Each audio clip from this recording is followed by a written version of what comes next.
En el régimen marxista de la URSS, millones de personas de toda extracción fueron arrestadas, torturadas y sometidas a juicios en los que eran sentenciados a muerte o recluidos en campos de trabajo.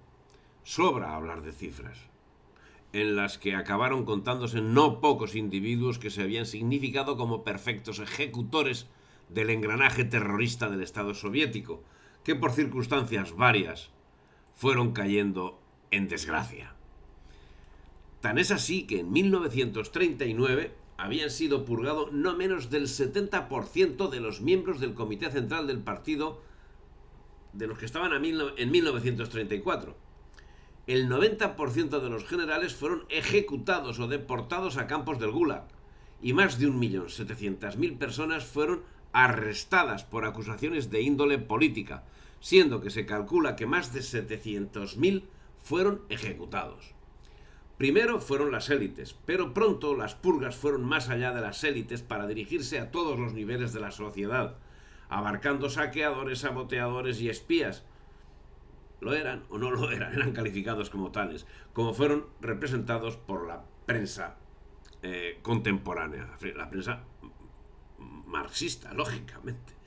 El terrorismo organizado requería de una más importante infraestructura extendida a lo largo y ancho de todo el territorio soviético, siendo muestra el núcleo del terror, Moscú, donde la seguridad general contaba con numerosas dependencias que llegaban a constituir todo un barrio, situado entre las calles de la Lubianka Grande y la Lubianka Pequeña, y en una serie de calles y callejuelas adyacentes. Se trata de una auténtica ciudad dentro de la ciudad que funcionaba día y noche, gracias a los esfuerzos conjuntos de la Betcheka y de la Checa de Moscú, y con una jerarquía que controlaba todo el entramado. Nikolai Yezhov, mano derecha de Stalin, fue una de ellas, al tiempo que una de sus víctimas. Durante el periodo bajo su poder tuvieron lugar alrededor de 700.000 asesinatos extrajudiciales por parte del Estado y hubo 1,5 millones de arrestos por parte de la NKVD. Por orden directa de Yezhov, que participaba personalmente, los prisioneros fueron torturados para hacerlos confesar. El uso de la tortura estaba aprobado por Stalin y por el Estado soviético y por el Politburó.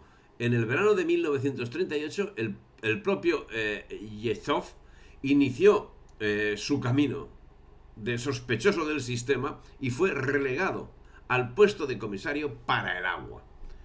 En diciembre fue destituido como jefe de la NKVD y reemplazado por Laurenti Beria, cuyo nombre es bastante sonoro para los interesados en la historia de estas cuestiones, que era el nuevo favorito de Stalin.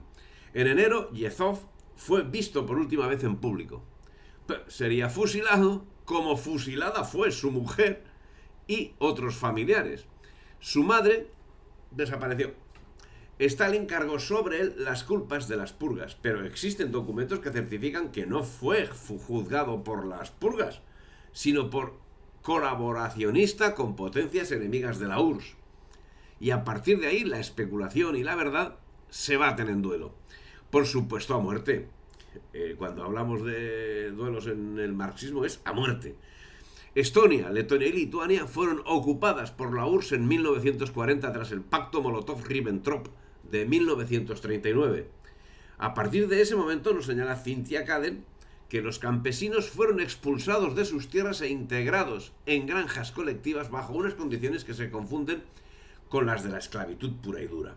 Pero no sería el final de su penuria. Finalizada la Segunda Guerra Mundial, el pacto de la URSS con la Alemania de Hitler había quedado manifiestamente roto, siendo que la URSS tenía las manos libres para actuar a su antojo, momento en que apretó más el yugo sobre la población de los 3 países bálticos. La presión fue creciente y en 1949 la población báltica se vio sometida a una presión que conducía a las granjas colectivas. Era, al fin, una deportación interior, alternativa provisional a la deportación a Siberia. No se trataba de un acto de castigo a lo que pudiera considerarse una colonia, sino al fin el igualitarismo soviético trasladado a las repúblicas bálticas, sometidas en todo al mismo rigor que las obligaba a aportar por encima de sus posibilidades reales. Una situación de derecho feudal que nos presenta a las autoridades locales arrebatando por la fuerza la poca producción que resultaba necesaria para afrontar el invierno a las familias lituanas, estonas o letonas. Señala Cynthia Caden que en Estonia, ya durante la ocupación pactada por la URSS y la Alemania de Hitler, en Tallinn fueron condenadas a muerte 300 personas por orden de tribunales y consejos especiales, mientras un número mayor sucumbió al margen de los tribunales. También señala que los nombres de 2.199 personas que fueron ejecutadas durante el periodo de junio a octubre de 1941 han sido detalladamente comprobados. Y sigue detallando Cynthia Caden que 1.000 personas fueron encarceladas en Estonia en 1940 y luego 6.000 más en 1941. La mayoría de ellos fueron declarados culpables y enviados a campos de prisioneros en la Unión Soviética, donde casi todos perecieron o fueron ejecutados. Perecieron. De acuerdo a los registros disponibles, al menos 250 personas arrestadas en 1940 fueron ejecutadas y cerca de otras 500 murieron durante su encarcelamiento. Más de 1.600 de los arrestados en 1941 fueron ejecutados y 4.000 murieron en su confinamiento. Y los motivos para merecer semejante castigo serían varios, que con toda seguridad fueron tomando gravedad con el tiempo. Pero es que el 2 de julio de 1940 se levantaron cargos criminales contra Andrés Raska por haber distribuido cintas azules, negras y blancas para prender en las solapas. Las cintas eran el color de la bandera de Estonia.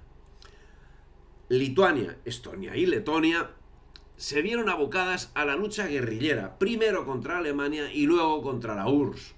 Pero las circunstancias significaron que la tiranía soviética fue bastante más profunda y prolongada, y los relatos concernientes a torturas y asesinatos alcanzan un nivel que resulta más que difícil asumir.